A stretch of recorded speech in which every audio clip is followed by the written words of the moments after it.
Magandang araw mga kagabay, ngayon po February 1, 2025, araw po ng Sabado. At napakaganda po ng ating Ebanghelyo. Napakasimple po ng ipinapaalala niya na kapag kasama natin ang Diyos, wala tayong dapat ikatakot sa ating buhay.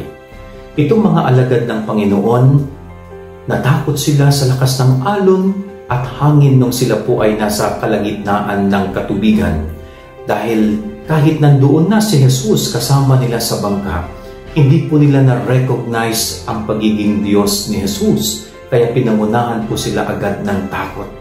Pero nung ginising nilang Panginoon at ang Panginoon ay nag-utos sa hangin at tubig na sila ay kumalma, nangyari at sumunod po ito sa Kanya.